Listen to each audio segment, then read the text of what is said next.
Hello friends, welcome to my channel Satyam 123। आज हम आपके लिए इम्पोर्टेंट करंट अफेयर लेके आए हैं जो कि बहुत ही महत्वपूर्ण है।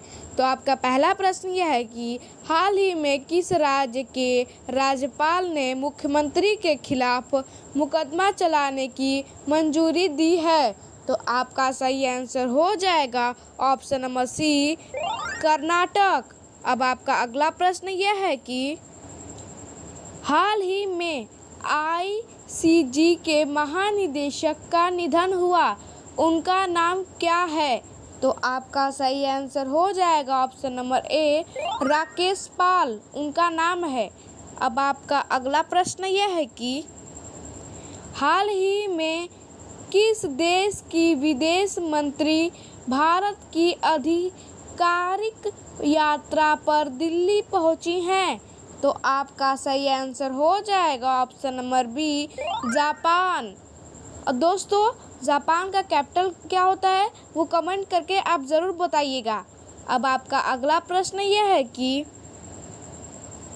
हाल ही में सरकार ने सभी केंद्रीय सरकारी अस्पतालों की सुरक्षा में कितने प्रतिशत की बढ़ोतरी की है। तो आपका सही आंसर हो जाएगा ऑप्शन नंबर डी, 25% की बढ़ोतरी की है। अब आपका अगला प्रश्न यह है कि हाल ही में संयुक्त राष्ट्र का मानवाधिकार दल कहाँ मानवाधिकार हनन की जांच करेगा। तो आपका सही आंसर हो जाएगा ऑप्शन नंबर सी, बांग्लादेश में जांच करेगा। अब आपका अगला प्रश्न यह है कि हाल ही में इसरो ने कौन सा सैटेलाइट लॉन्च किया है। तो आपका सही आंसर हो जाएगा option number A, EOS-08 launch किया है। अब आपका अगला प्रश्न यह है कि हाल ही में किस देश में एक शक्तिशाली तूफान ओलंपिक आया है। तो आपका सही आंसर हो जाएगा ऑप्शन नंबर बी, जापान में आया है।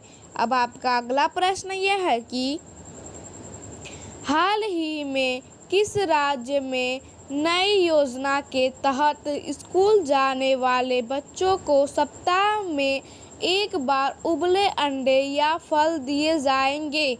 तो आपका सही आंसर हो जाएगा option number D, Himachal Pradesh. अब आपका अगला प्रश्न यह है कि हाल ही में प्रमोद भगत डोपिंग रोधी नियमों के उल्लंघन के लिए निलंबित किया गया है, वे किस खेल से संबंधित हैं। तो आपका सही आंसर हो जाएगा ऑप्शन नंबर सी, बैडमिंटन खेल से संबंधित है। अब आपका अगला और लास्ट प्रश्न यह है कि हाल ही में निम्नलिखित में से किन राज्यों में प्रमुख हवाई अड्डा परियोजना को मंजूरी दी गई है। तो आपका सही आंसर हो जाएगा ऑप्शन नंबर ए, पश्चिम बंगाल और बिहार। ऐसे ही करंट अफेयर देखने के लिए हमारे चैनल को लाइक सब्सक्राइब करना मत भूलिएगा। Thank you for watching.